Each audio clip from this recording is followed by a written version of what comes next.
Thank you all so much for coming out on this beautiful afternoon as part of our opening weekend celebrations dedicated to Ed Clark, the first institutional exhibition in Europe dedicated to the artist.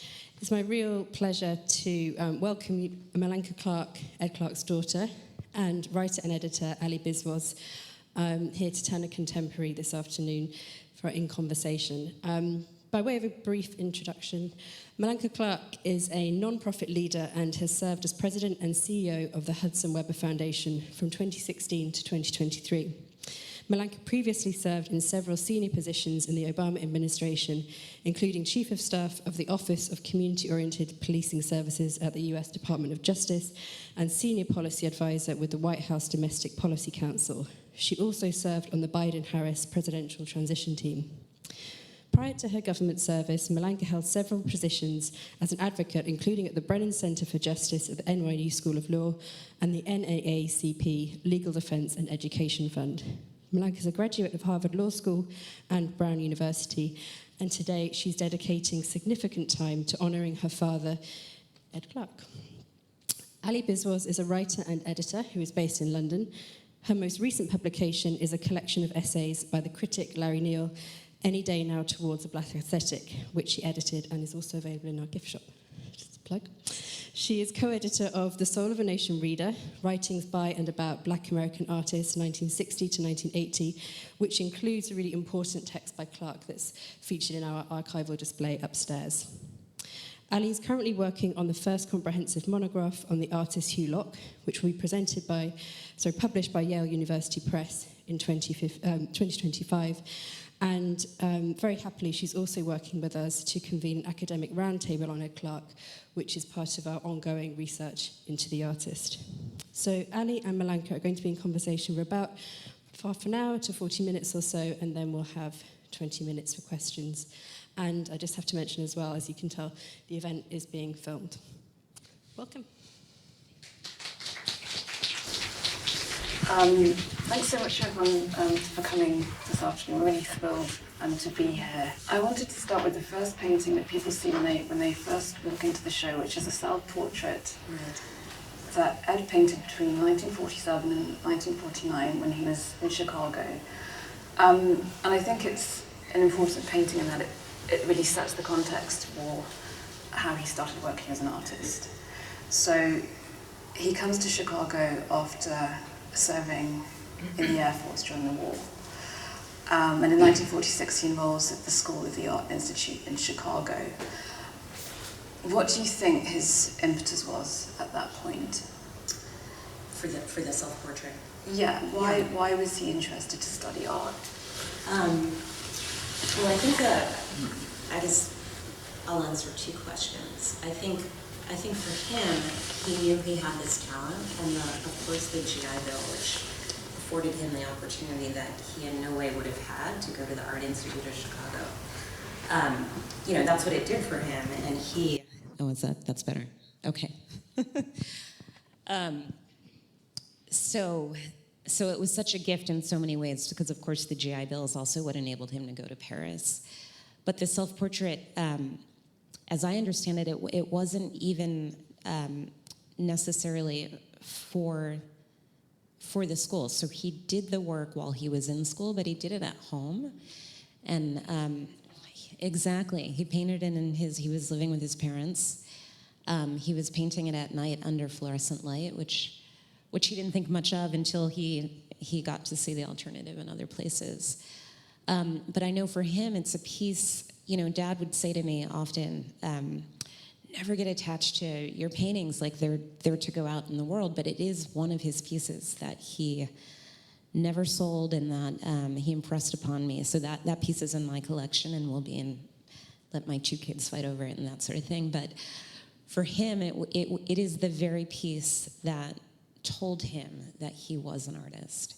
He was looking at Da Vinci when he did that piece, and you'll see this sort of the background, kind of evocative of that. He did it in watercolor, which is so surprising when you see it to know that's what he used. But it's the thing that gave him, or that confirmed for him that he was a tremendous artist. But significantly, he didn't paint like that again. It's like he did it, he knew he could do it that way, and then stopped painting in that hyper-realistic way. Yeah, and that's actually a really interesting point, because I think the self-portrait says a lot about how he was being taught at the Institute, meaning that his training is very traditional, very methodical. And I think that's something that's quite interesting to point out, that he was really well taught by teachers there. And there's a quote that I wrote down later on when he's reflecting on the self-portrait. He comments, "I thought that I couldn't branch out until I could prove to myself that I had a facility for drawing," which I think is really important, because it suggests that he was really aware of having to build foundations as an artist. Yeah, that's quite true. And he was he's obviously known for his abstract work, but he had, a high amount of respect for that facility. And I know, in my experience when because he would go to, all types of shows and was interested in all types of art, but he had a lot of respect for painters and artists that had that facility. And so, so I agree. He thought that was an important foundation. At the same time that he's thinking about, trying to develop his skill in drawing, Chicago is also important for him because it introduces him to the idea of abstract art. And there are two artists who he encounters for the first time when he's studying at the Institute, Van Gogh and Cézanne. And when he talks about it later, he presents those encounters as being like real revelations to him. And there's a quote upstairs in the exhibition where that he talks about going beyond the point of copying, and instead painting what he's thinking. Yeah. So would you say that this was a really important transitional moment for him in that way as well? Yeah, I think transitional or foundational, because for him, of course, it's the first, he was coming he didn't even finish his last year in high school, and certainly he wasn't being prepared for anything in art. And so I think, so perhaps transitional, but I think, and I do remember him, he took me to every museum, and we would spend hours. And I smile at that because I didn't necessarily want to spend hours in the museum.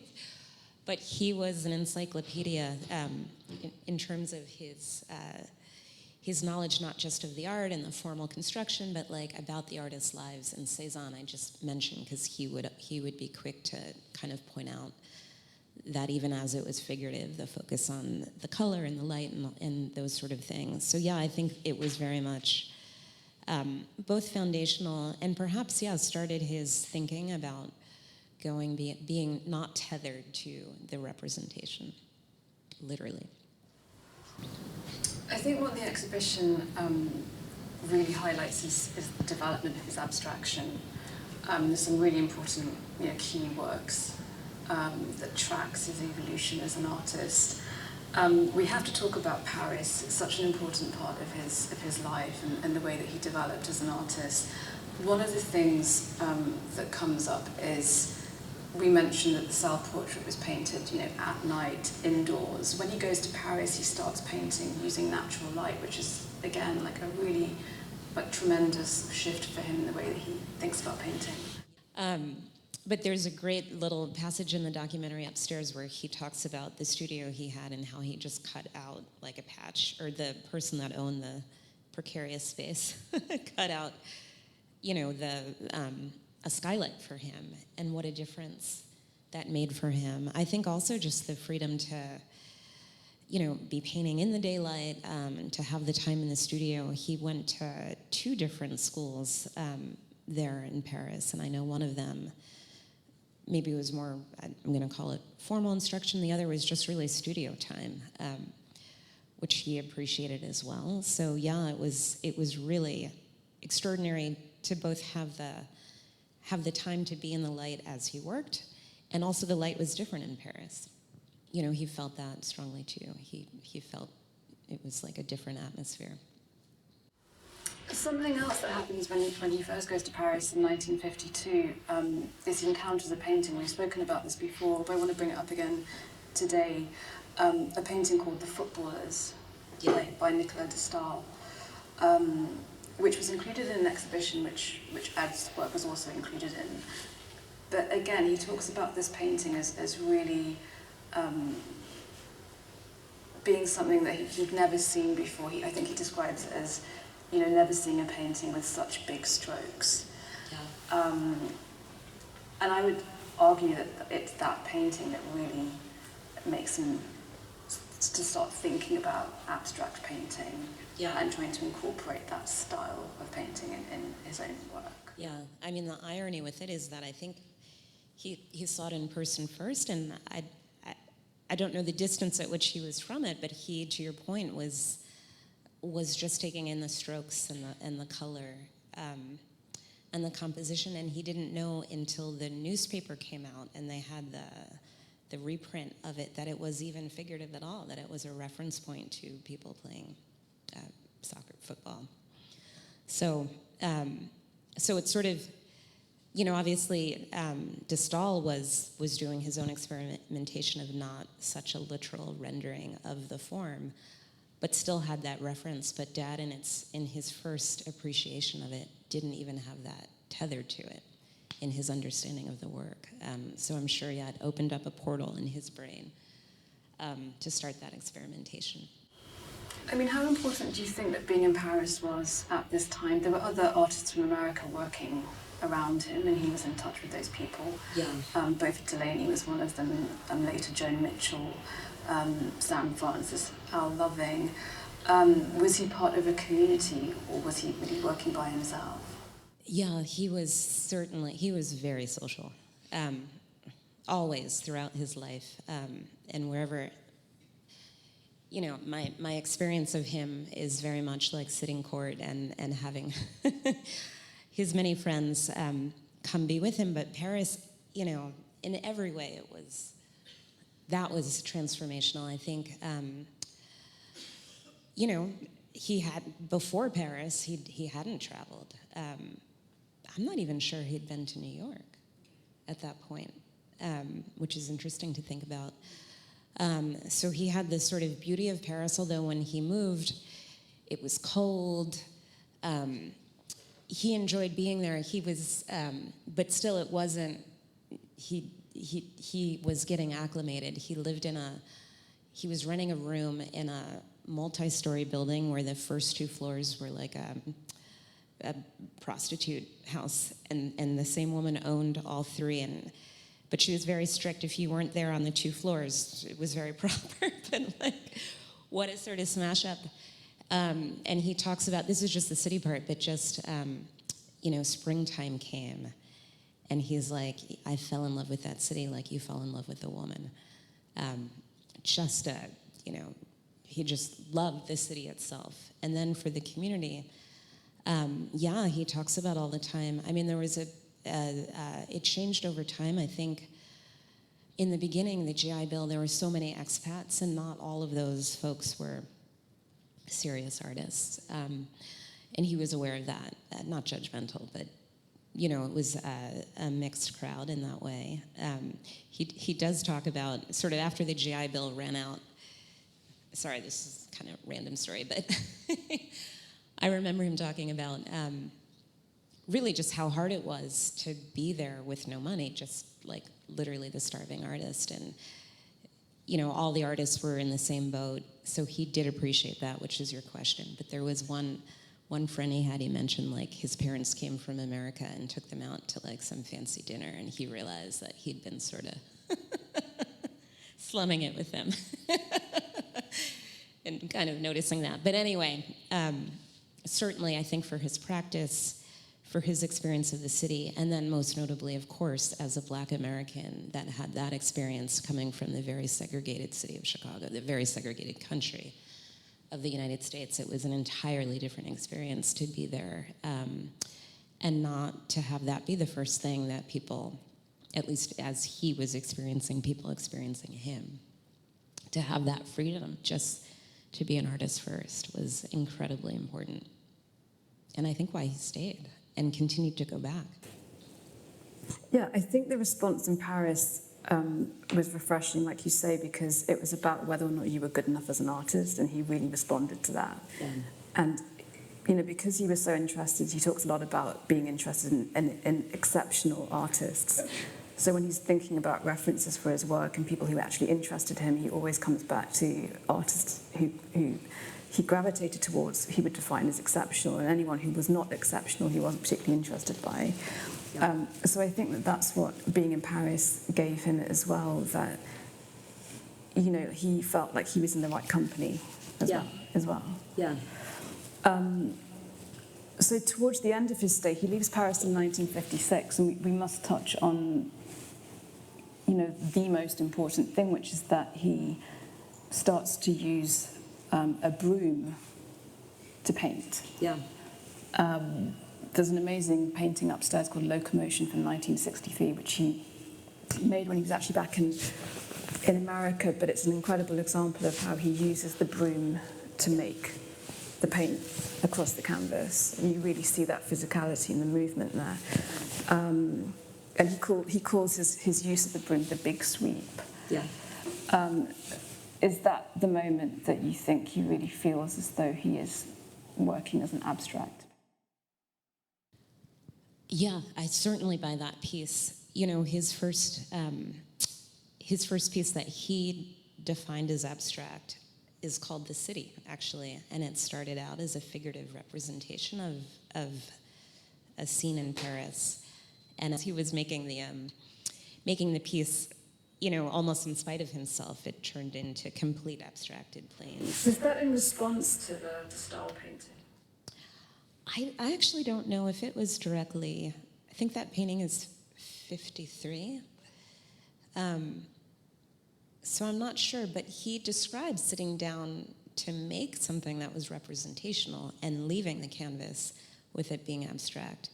And that's actually the only other piece that he did sell it, but he bought it back, and that's in another of the pieces that I, you know, hangs on our... The private collection. Yes, exactly. Yeah. Although it's on exhibition now. But so I think once he made that in 1953, that was a real inflection point. But I'd say in general, just with the broom and sort of all the innovations, and I guess this is like from my perspective, experiencing him as a painter, he was such like a it's like the confluence of innovation and pragmatism, kind of like a very like, what's gonna work? Like, I have this thing I want to make. What can I grab around me to make this painting move? And so it was a broom, or, you know, I'd see him with rags, or sometimes when he'd travel, he'd, you know, in New Mexico, for example, just like pick up the sand. I think he did this in Nigeria too, and mix it with the paint. There was nothing precious about the tools. It was very, you know, even I tell this story about my husband who wanted to borrow an iron. We were with him, and Dad's like, oh yeah, let me get it. And it was like covered with paint because he had been using it, you know, to do something. So someone who works for agility. Yes. Yeah, and not afraid to just see what works. You know, even the way he did that shape piece, the way he describes making it, just kind of like it needed it. You know, he didn't sit down to do it. So let's just introduce the shaped canvas. So he makes his first shaped canvas in 1956, after he's returned to New York. And he shows that painting in an exhibition at the Brasser Gallery a year later. And actually, the original painting in that exhibition was lost. Yes, yeah. But there's an incredible example upstairs of a painting made in 1957, which shows how he is approaching the canvas and how he's using paper to come off the actual frame of the painting itself. And that was another breakthrough for him. Yeah. An innovation, and the first, yeah. For him and others. One of the first painters to do something like that. But yeah, no, that was incredibly important. But what I mean about the pragmatism is that I don't think he sat down to make a shaped canvas. I think he sat down to create something, and that creation called for, as he was doing it. Oh, it needs to expand over the pane. Like, what can I find to make it do that? That sort of thing.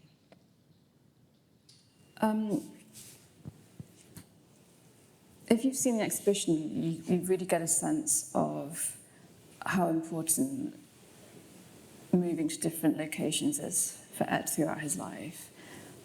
He has this ongoing relationship with New York and Paris. He goes between the two places. And there's also a lot of travel involved, and we can talk a little bit about that later. But in terms of going back and forth between New York and Paris, he spends a decade in New York, leaves again in 1966 and spends another 3 years in Paris.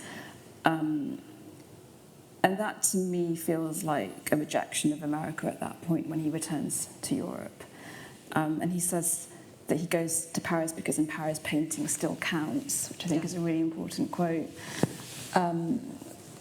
What do you think his response to being part of a New York scene at that point was, and did he feel like he wasn't welcome as part of that? I don't think he ever felt unwelcome from the community of artists, which was what was helping, I think, to feed him. I think that there was always that sense of camaraderie, although, the community that he was in continued to change. And I think for sure before he came back, it was, a mixed crowd. And I think the rejection was institutional rejection, gallery rejection, and because Bratta, of course, was a co-op gallery, so. Which he helped to find himself. Yeah. So those were the artists, putting on their own shows. And I think he was quite aware of that. So he went back to Paris. That's actually the trip. That's my mom went with him, his third wife. They got married on that trip. But I might have forgotten your question. You said, was that? Sorry. Well, you just touched on something important, which is that he was essentially being ignored by institutions in America, in New York. What I found interesting was that he was actually, on his return to New York in '56, he started working for Sidney Janis, who's a very powerful art dealer working in uptown Manhattan. So it's not that he wasn't part of the system, but he does talk about being continuously ignored by institutions and dealers not giving him a break. Yeah, and I mean, it was a great experience. He learned a lot, let me just say that. I don't think it was, I think Sidney was very hard to work for. But he had that experience, and he was certainly adjacent to all that was happening in that gallery. I mean, those were the big names of the day, and he was meeting the artists and also understanding just the business of it. I mean, he has really incredible stories about how some of those sales were made. But Sidney was completely uninterested in his art and actually told him he was aware he was an artist, and that was, I'm sure, many people peopling those roles as it is today are artists. But Sidney said to him, I think when he started, like, don't think that this is your path into this gallery. Like, that's not the case. So, yeah, he was in the world, but not of it in terms of as a represented artist.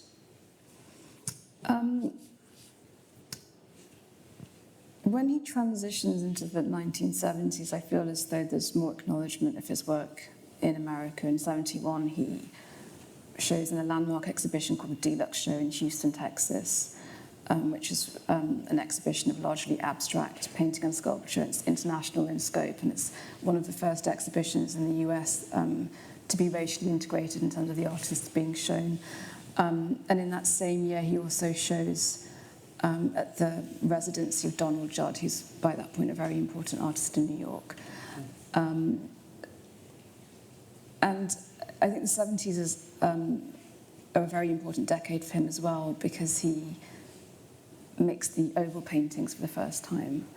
An incredible selection of the oval paintings are upstairs as well. We get to see the development of those works. But the oval paintings, I think, show how he was thinking still about how to expand what the canvas could be, and what abstraction could be. And those paintings were heavily influenced by where he was traveling. So there are a couple of paintings actually that I wanted to talk about. One of them was Iffy Rose, made in 1974 after he'd got back from Nigeria. Yeah. And then Yucatan Beige, made in 76, which is relating to his trip to Mexico. Can you talk a bit about the role that travel played, and did he talk much about that? Yeah, he talked a lot about it and did a lot of it. So, certainly my experience growing up with him, as my father was traveling with him too. So, but I think for him, the trip, other than Paris and understanding the light being different, it was the first trip that he really talks about is the trip to Jack Whitten's home in Crete. Sort of the first place to go and to paint in that place and really understand that the work is looking quite different than if he had done that work in some other place. And I think from there, he was actively traveling to see what it would do to the work. Even as I wouldn't say he rejected, but it's not like he was painting that place. And I think upstairs too, he's talking about being in Bahia and being watched by the security guard or whoever that was near the studio, who was like, "You're painting the sunset." And Dad's like, "I'm not painting the sunset." And then he's like, "Yes, you are." So I think he really appreciated all that, more than appreciated. I mean, it informed his practice. But there's also something about him that it's part of his innovation. Like, I think maybe Emma used these words, but this restlessness in him. So it's like traveling for the work, but there's something too about him that was always kind of on the move, always wanting to explore.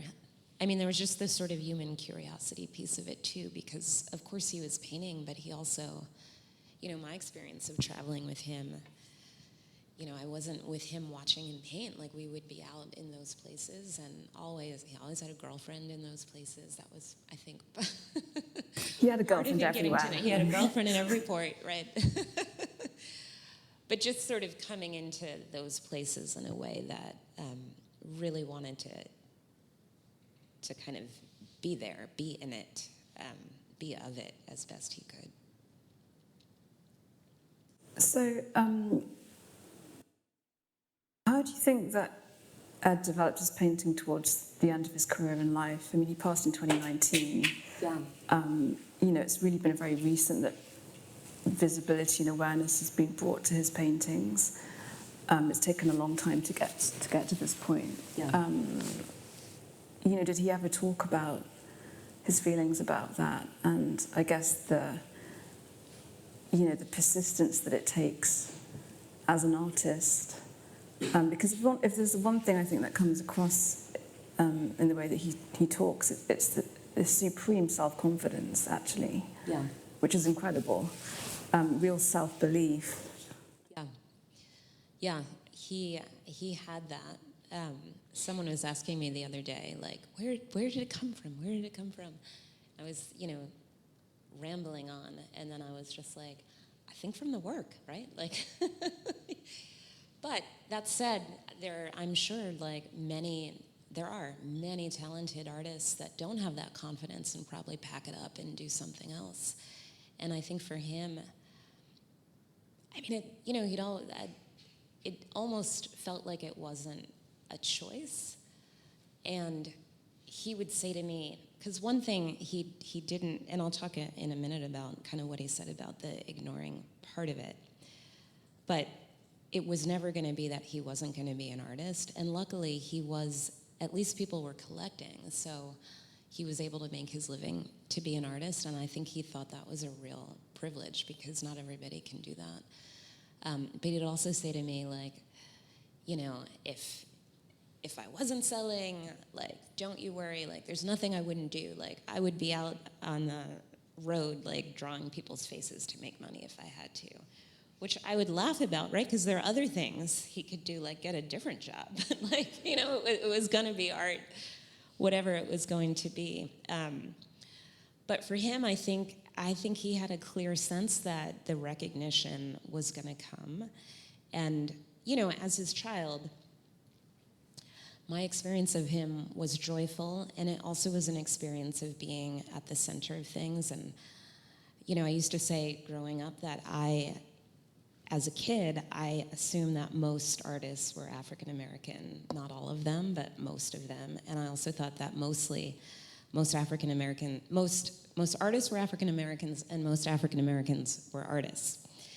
And had no reason really to think otherwise. And it wasn't until I got older and really understood there was this whole other art world, because it was such a rich and vast community, and the work was being shown. It wasn't being shown at the MoMA, but it was being shown, and there was so much support. I mean, part of what happened for him financially is, I think, the middle class Black collectorate, I'll call it, but that sort of in the 80s, as the Black professional class really started to collect, that was very helpful. Even as he struggled to he didn't struggle.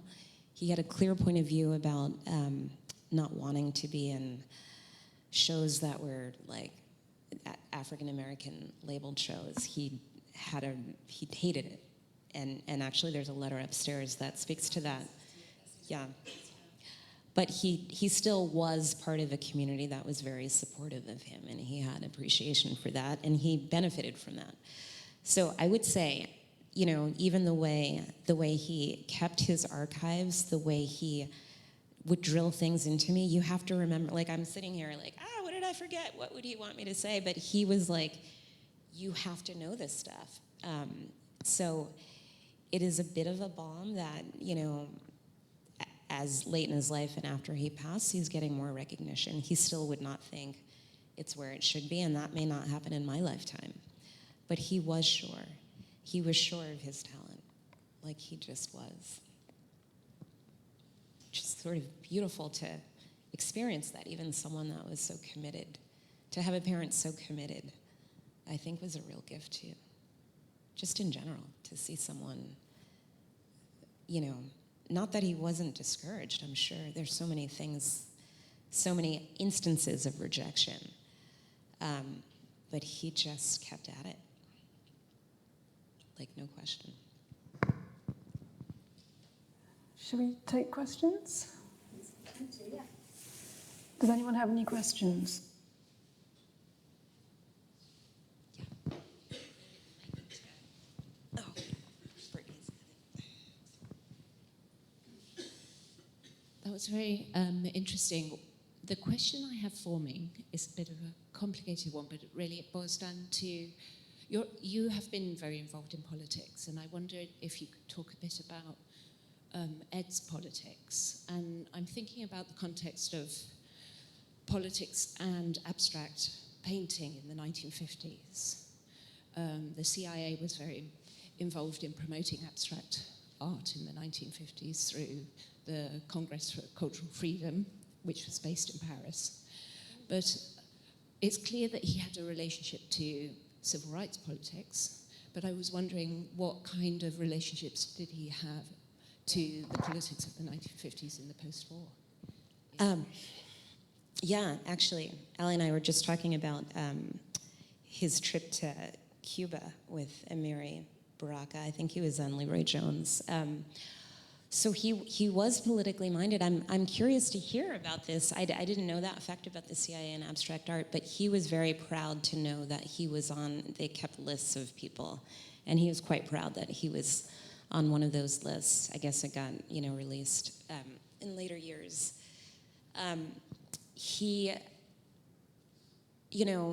There was this this black arts movement that happened as he was continuing to do abstract work. And I think even Amiri Baraka in particular, their friendship kind of took a different path as someone who was,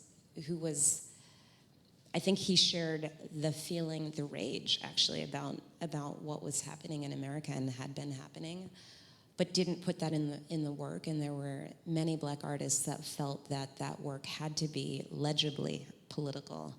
And there's one piece in there that is that with the context you'd have to read to know it. But that's quite unique. There's no other piece like that, as far as I know, for Dad. Yeah, Black Lash, about a police killing. But for me, I mean, I think that Dad was quite aware, and he was at the moments. Martin Luther King's speech, he was there and always talked about what was happening in the world. But for him, I think, to the extent his work was political, it was abstract, and in his mind, that was very much he was on the main stage and wanted to be on the main stage and wanted to compete with anyone else that was on there. And in his mind, he thought if he had been painting black subjects, he probably would have gotten recognition earlier, as some of his friends, Romare Bearden, Jacob Lawrence, did, and he really loved their work. But he thought that's the sort of room that was made for black artists, and they didn't know what to do with you, or certainly weren't gonna, he knew that. So the politics was just to do that, to kind of claim that freedom for himself, I think is how I would think about it.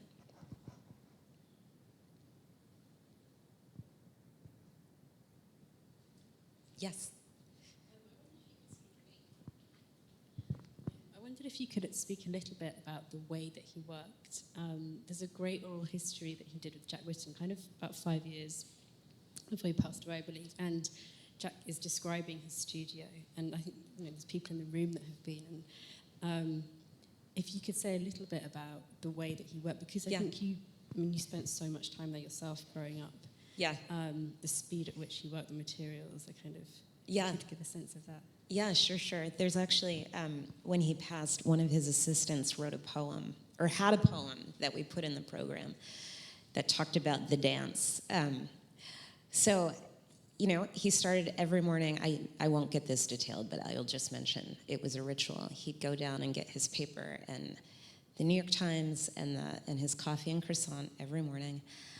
And he usually, for most of his life, he had an assistant that would help. Wouldn't be there maybe every time he was painting, but he'd lay down the plastic, usually some type of surface that he'd lay the canvas over. And then, I just love, Malcolm Mooney is the one that wrote this poem, but he describes the dance. He'd do a dance. But you can see there's thankfully lots of footage. He'd lay that paint down acrylic, obviously, for most of the latter part of his life, and then move through it with the broom. For me, I wouldn't sit in there as he was literally doing it, although I might walk by, but what I would often see is that the speed he was doing it, those initial strokes were quite fast, and I actually equate that with his confidence, too. To paint that way, it's not that sort of, confidence helps in any kind of way you paint, but to lay those strokes, you can't really take them back. He'd do that quick, but he would really spend a lot of time looking at the work. He had mirrors all over the house and would look at the work through a mirror, and he'd climb up on a ladder and look at it backwards. And he'd always say that you got to know when a painting is finished, and you can really ruin a painting if you did too much to it. So he'd consider it for quite a while, maybe longer than it took to paint it. And then maybe he'd go back into it. He had a ton of turpentine, so I guess he did smooth out edges or stuff. And obviously the practice changed. So, and he had prints, he had work on paper, pigment. He'd use his hands. You can see his finger marks in some of the work. Then he had that, the time when it was quite precise, and he was laying down electrical tape and then pulling it up that's how he had those lines so straight. So, yeah, we'll have to show some of that footage of him actually painting.